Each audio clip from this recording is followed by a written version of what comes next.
조갑제 TV 시청자 여러분, 이번에는 좀 구수한 이야기를 들려드리겠습니다. 올해가 박정희 탄생 또는 출생 100주년이 되는 해입니다. 1917년에 나서 1979년에 만 62세로서 한국 역사에 획기적인 선을 끊고 사라진 키가 작은 이 남자, 초인이라고 저는 부릅니다. 그러나 눈물 많은 초인이었습니다.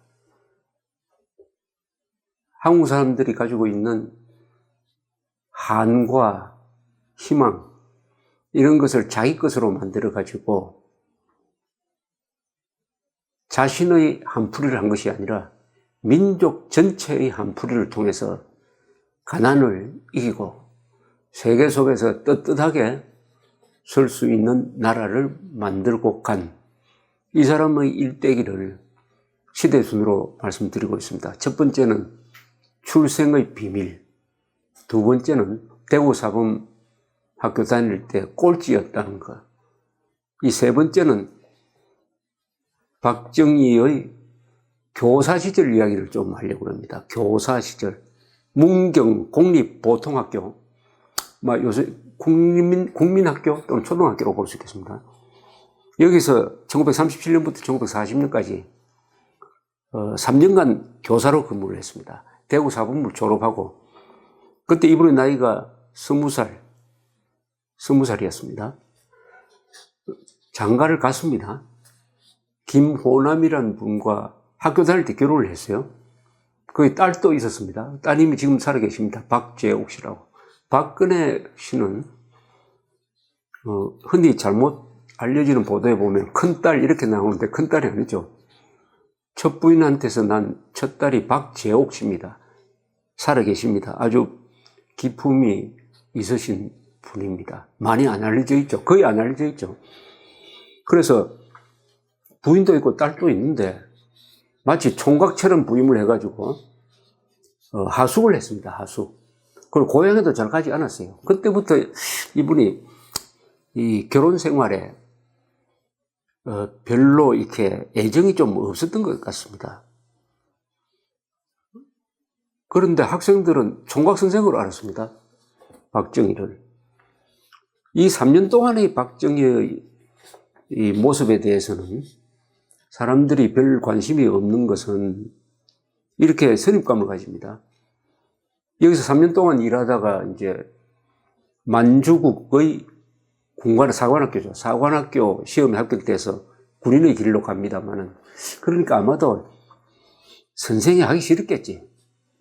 선생은 불평불만을 하면서 적당히 때우고 군대 갔을 거야, 이렇게 선입감을 갖는데, 사실은 취재를 해보니까요, 박정희 대통령을 만든 기본적 소양은 물론 학교에서 만들어졌지만 그것이 사회에서 발휘된 것은 교사 시절이었다는 것을 알 수가 있습니다. 참으로 훌륭한 교사였습니다. 그리고 따뜻한 교사였어요. 가난한 학생, 몸이 약한 학생을 더 돌보아주는 이런 교사였습니다. 그리고 그때는 한국어를 못 배우게 하고 일본어를 강제할 때입니다. 창씨 개명할 때입니다. 일본의 압박이 극도에 달할 때입니다. 일본의 군국주의가 진주만국 기습을 해가지고 태평양 전쟁을 벌이기 직전 중일 전쟁을 통해서, 그리고 중일 전쟁을 넘어서 동남아시아로 진출하기 위해서 마구잡이로 군국주의가 팽창 정책을 쓰고 있던, 그러니까 조선인에 대한 탄압이 극심해지고 있던 그런 시절에 교사를 했으니까 얼마나 답답했겠습니까?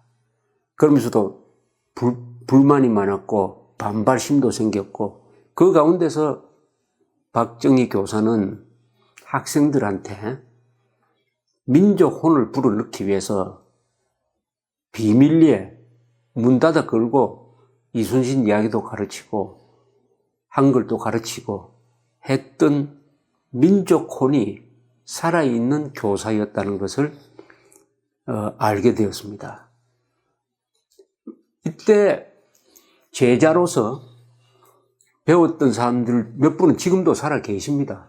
제가 취재를 할 때는 그분들이 교사로도 있었고 교장 선생님으로도 근무하고 있는 분들한테 만나서 이야기를 들으면은 박정희 선생님을 추억하는 그 말 속에 그런 정겨운 마음, 또 추억하는 그 아련한 어떤 애틋함, 이런 것을 느낄 수가 있었습니다. 박정희 대통령 또한 대통령으로 있으면서 제자들을 참 좋아했다고 합니다. 제자들이 찾아오면은 아주 그렇게 다정하게 맞아주었다고 합니다. 또 부탁도 잘 들어주었다고 합니다. 박정희 대통령은 친인척의 부탁은 매정하게 거절했는데 제자들의 부탁은 아주 잘 들어주었다는 이런 이야기가 있습니다. 이 제자들이 남긴 글들이 있습니다.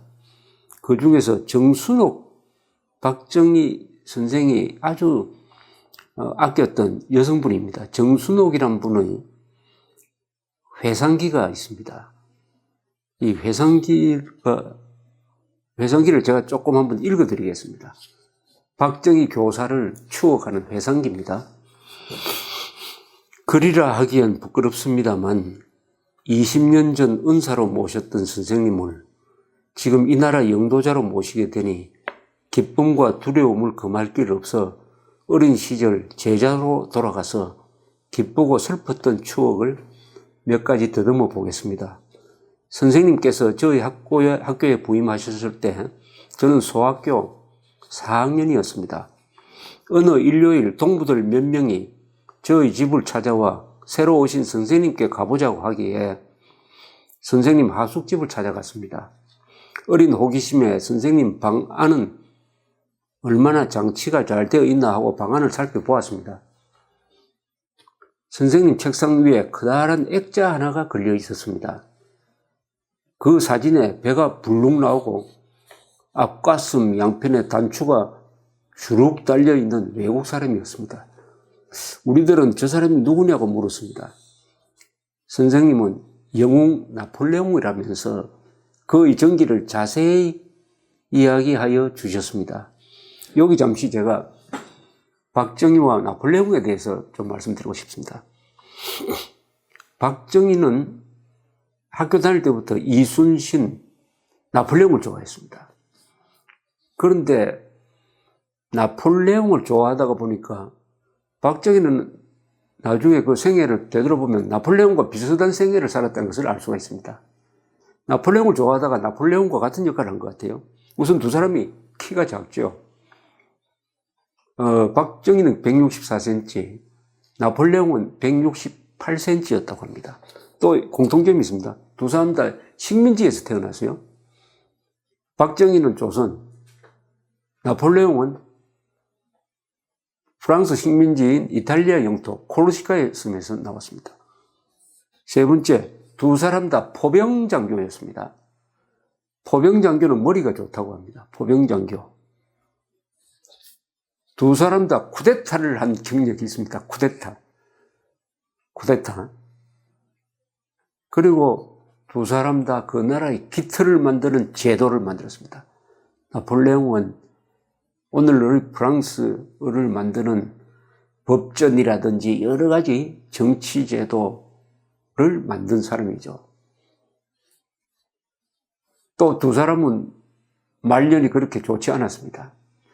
나폴레옹은 1815년 6월 18일 워털루에서 영국의 웰링턴에 한테 지고 나서 폐위가 되어가지고 미국으로 도망가려다가 잡혀가지고 저 대서양 끝에 있는 외딴 섬 센타 헬레나 섬에 보내졌습니다. 귀양간 거죠.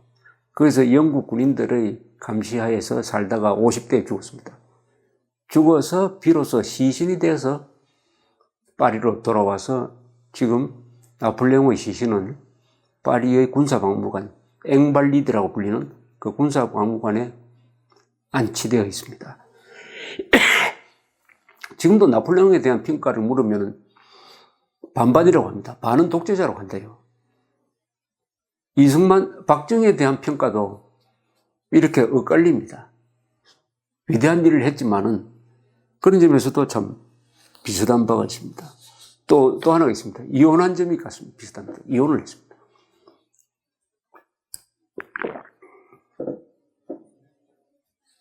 나폴레옹은 조세핀이라는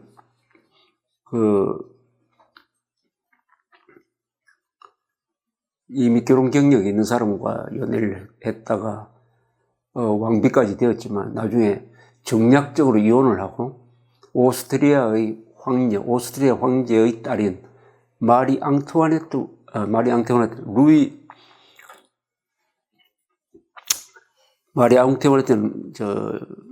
루이 16세의 부인이고 저 혼돈을 했습니다. 나중에 길로진에 죽습니다만은 이 나폴레옹은 오스트리아와 손잡기 위해서 합스부르크가의 황녀와 결혼을 했습니다. 그러나 센트헬레나 섬으로 가면서 귀양 가면서 또 헤어지게 되죠. 이런 것까지 보면 참 비슷합니다. 그런데 항상 나폴레옹 사진이 아니겠죠. 그림이겠죠. 그림을 책상 앞에 붙여 놓았는데 그것을 이 정순옥이라는 여학생이 보고 이렇게 기록을 했습니다. 정순옥 씨의 회고담을 다시 한번 읽어드리겠습니다. 4월 어느 날 봄소풍을 가게 되었습니다. 저희들은 고운 옷으로 갈아입고 여러 가지 음식을 준비하여 학교에 모여 교장 선생님의 훈시를 듣고 출발했습니다. 그때 선생님은 등산복에 어깨에는 나팔을 메고 길다란 막대기를 가지고 오셨습니다. 우리가 장난을 하거나 줄이 삐뚤어지면 한 대씩 맞아가면서 목적지인 문경남 쪽 진남교에 도착하였습니다. 우리는 선생님과 점심을 먹고 노래를 부르고 즐겁게 놀고 있는데 한 아이가 물에 빠져 죽는다고 고함을 치는 소리가 들렸습니다. 그 순간 박 선생님은 깊은 물속으로 뛰어들었습니다. 저희들은 선생님이 죽는다고 고함을 치며 다른 5, 6명의 선생님들과 함께 뚝에서 벌벌 떨고 있는데 한참 만에 박 선생이 다 죽은 아이를 물속에서 건져내었습니다. 선생님은 그 아이에게 인공호흡을 시켜 물을 토하게 하니 그제서야 깨어나는 아이를 보니 선생님이 하느님같이 고마웠습니다. 어느 일요일 저희들은 박 선생님과 일본 선생 두 분이 노는 자리에 갔습니다.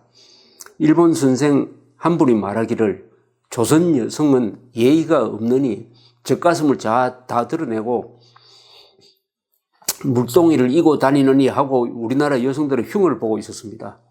박 선생님은 우리들을 향해서 우리말로 너희들 저 말 잘 새겨 들으라 라고 하셨습니다. 박 선생님은 우리끼리 있을 때는 꼭 우리말을 쓰자고 다짐하기도 했습니다. 철없는 우리들은 아무 의미도 모르고 선생님 조선말을 하면 퇴학당하는데 왜 그래요? 하고 반박을 한 기억이 납니다. 그때 선생님께서는 얼마나 마음이 아프셨겠습니까? 어느덧 우리들은 6학년이 되었습니다. 그때 봄소풍은 5, 6년생이 우리 학교에서 70인이나 되는 산고개를 넘어 금룡사라는 데에 가서 하룻밤을 쉬고 돌아오게 되었습니다. 돌아오는 길에 소낙비를 만났습니다. 우리 어린 것들이 70리 산고개를 다 넘도록 비는 그치지 않아 미끄러져 웃는 아이, 넘어져 우는 아이, 고인 물속에 일부러 들어가 첨벙대는 아이, 웃으며 울면서 넘어가고 있는데 먼 행길이 보이면서 트럭이 한 대 달려오고 있었습니다.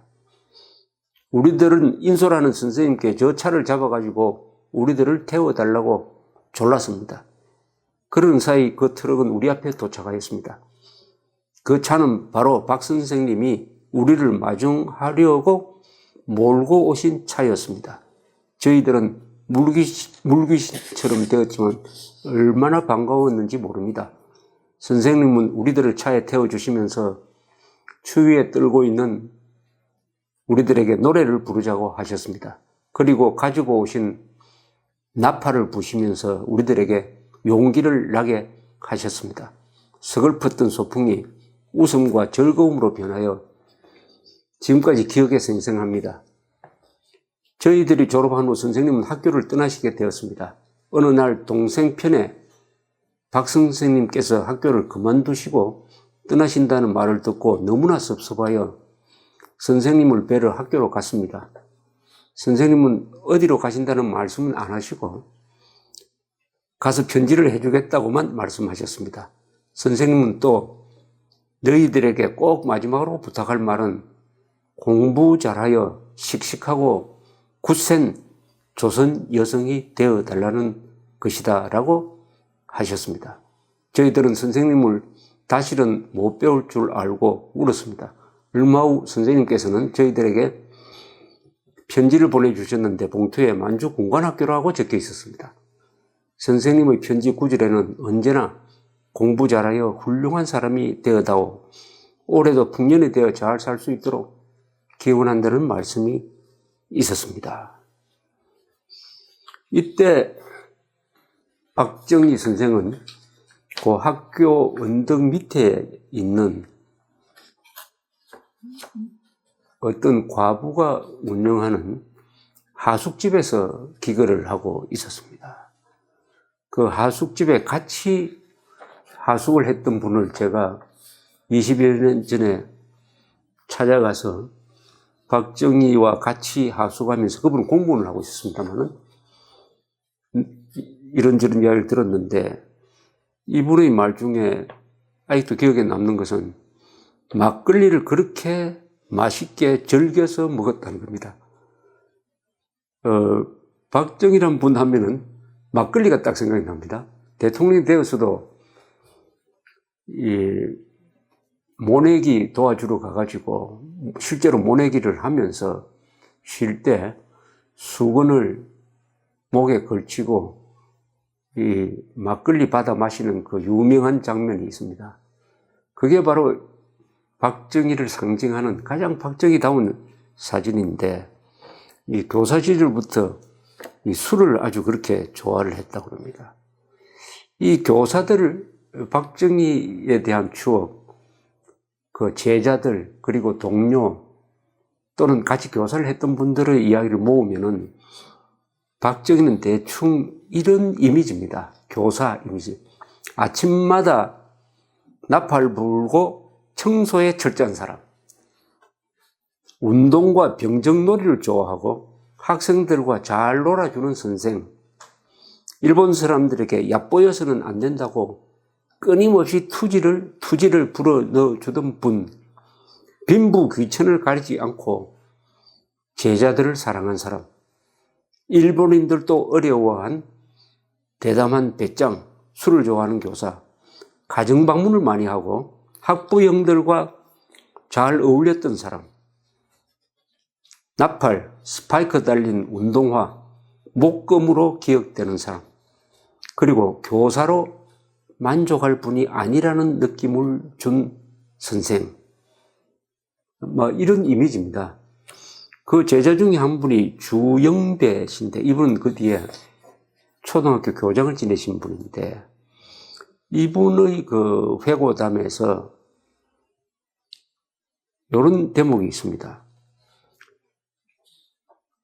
가정실습 지도를 할 때 문경에서 12km나 떨어진 벽촌에 있는 저희 집까지 오시겠다고 하셨습니다. 저는 기뻐서 부모님에게 여쭈어 보았더니 이렇게 먼 곳까지 오시겠니? 라고 하셨지만 선생님은 자전거를 타고 정말 오셨습니다. 농촌이라 별다른 접대는 없었지만 만족하시고 가셨습니다. 선생님의 모습이 산 모롱이로 숨어들 때는 울고 싶도록 감사했어요. 이 장면이 좀 이렇게 머리에 잡히는 거예요. 눈에 삼삼한 것 같지 않습니까? 12km나 떨어진 벽촌에 가난한 제자를 찾아보기 위해서 자전거를 타고 와가지고 별 대접을 못 받았지만은 만족하고 가는 그 뒷모습을 바라본 제자가 눈물이 났다 하는 그런 이야기입니다.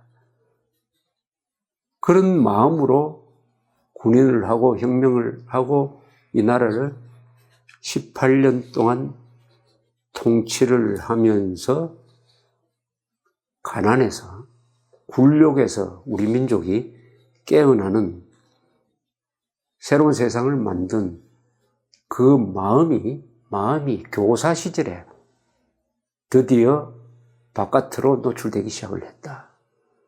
그 마음을 권력을 잡고도 죽을 때까지 계속 가져가면서 부하들에 대한 교사 역할, 못 배운 사람들에 대한 교사 역할, 가난한 민족에 대한 교사 역할, 국민들을 가끔은 꾸짖기도 하고 호통도 치면서 우리 국민들에 대한 교사 역할을 계속 해간 사람이다. 그래서 박정희는 교사, 군인, 혁명가, 위대한 CEO의 4가지 역할을 거쳤지만은 가장 그 바탕에서는 교사로서의 얼굴이 있었다. 교사로서의 가슴이 있었다. 그것이 1937년에서 1940년까지 문경 공립보통학교 교사 박정희의 모습이었다. 그것이 권력자 18년의 모습과 이렇게 서로 겹치게 된다. 이렇게 말씀드리겠습니다. 경청해 주셔서 대단히 감사합니다.